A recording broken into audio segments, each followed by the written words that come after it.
สำบายดีพ่อแม่พี่น้องFCทุกคนทุกท่านยามสวยๆวันอาทิตย์วันที่เท่าไรมื้อนี้บ่ไกลบ่มื้อนี้มาปรับพื้นโครงรถกับบ่าวที่คือเก่ากับพอไกลน้อยแน่สิเทพื้นบอนจอดรถพี่น้องบ่าวที่แล้วบ่เลือกงานว่าพอได้ใช้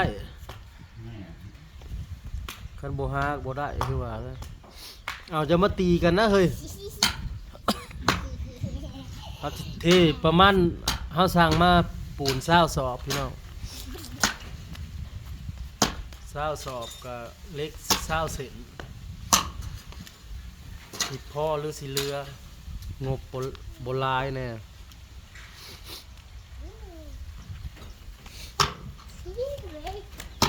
สวัสดีป้าลุงสวัสดีป้าลุงสวัสดีไปน้อยต่อ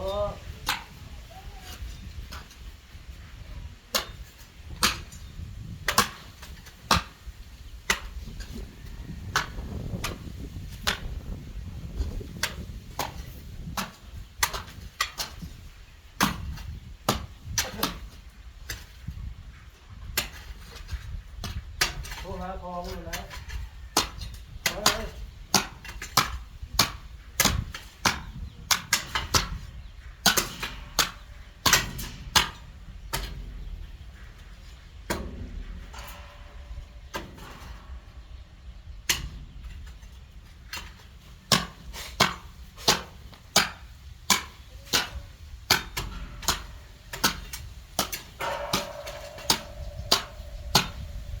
เยี่ยมมากมาทำเด้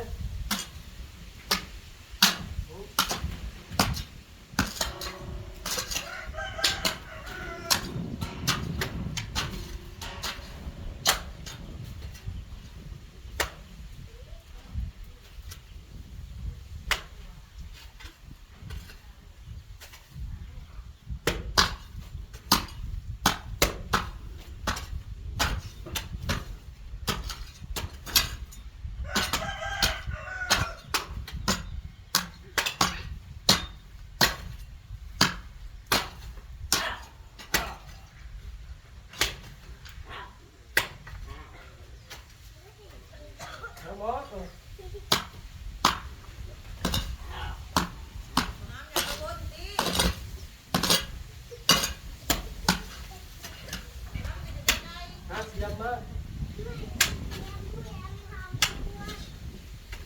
โอ้ยพอมือมาไหน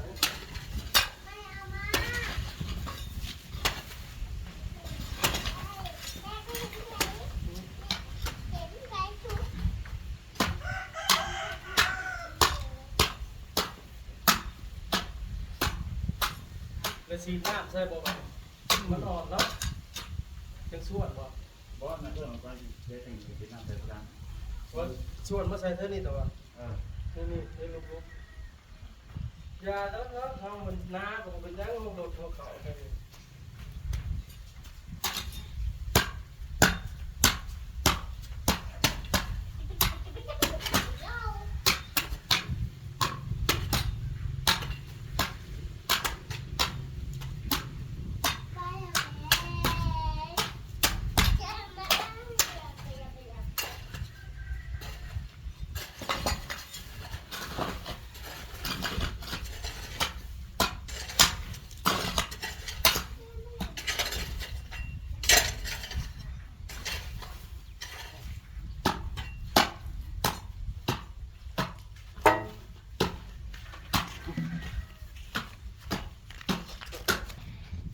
ปั๊บพื้นแล้วก็สีซานเล็กเด้อพี่น้องซานเล็กแล้วก็เอาปูนเอายังลงมา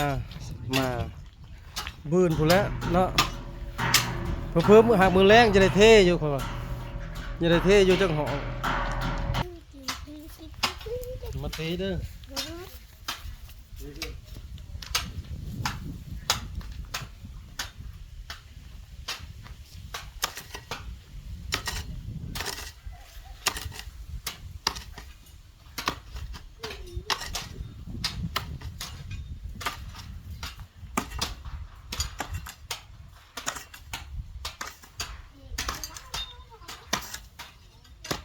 เ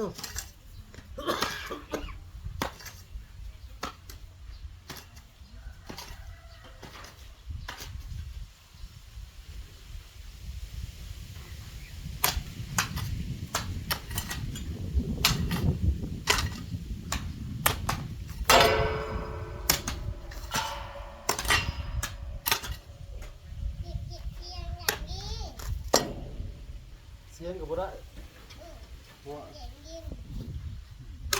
อย่างนี้ดิหัวมอนมันปากบ่แตะอย่าอ้อแอกับมันปากแตะเบิ่ง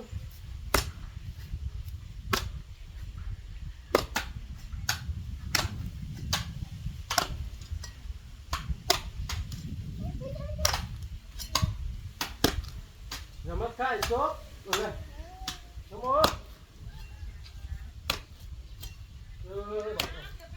มันจบเด้อนี่อยู่ด้านข้างลูก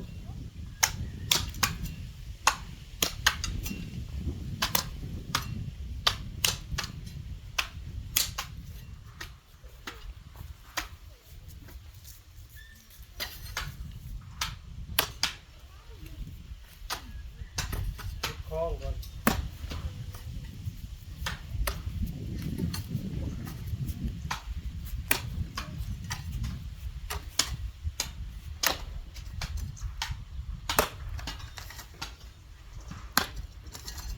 ดูเทิงมันแข็งเลย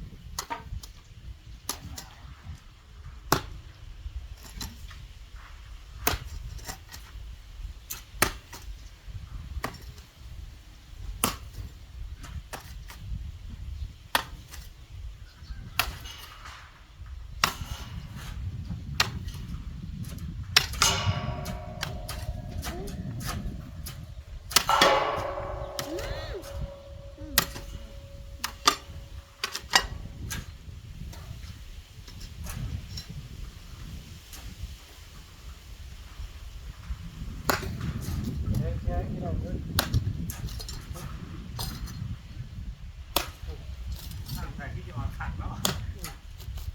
นี่เลย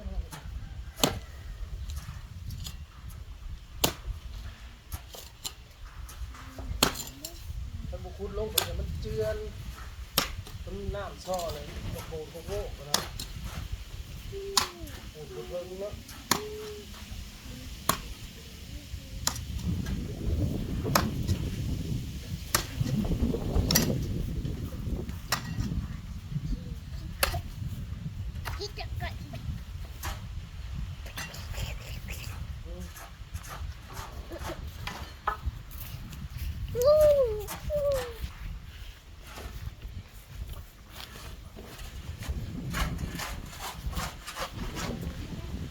อันนี้มันนูนหรือปั๊บก็ออกนะคือบดใส่อันนี้โลดซะ นะ บดใส่นี่มาเทอีก เพราะมันมีแต่หญ้าร้ายนะ อืม เวลาตีคนมันโผล่ออกมา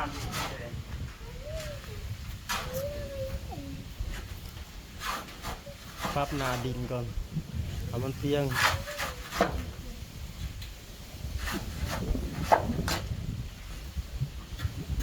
ก็สิเพียงอยู่บ้านนี้เวลาจะเอาน้ำเพียงมาน้ำเพียงมาแล่น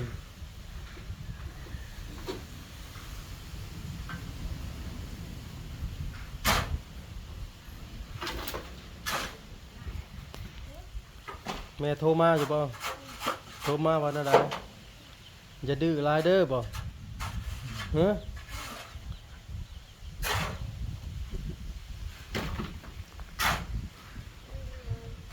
ตักใส่หลอกกินมาปรับใส่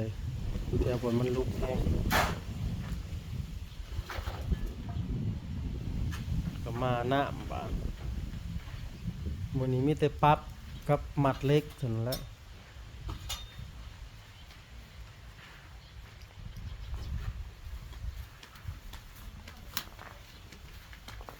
แล้ว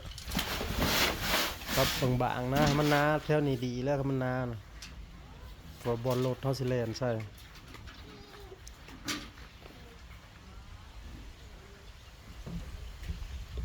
เอาสว่านมันสิมายิงเขาเอาเล็กเขาเนี่ยได้ไหมเนาะ ใส่ห่อละ7โตคลิปภาพมาเที่ยงชนิดพี่น้องพอกันคลิปหน้าเนาะสบายดี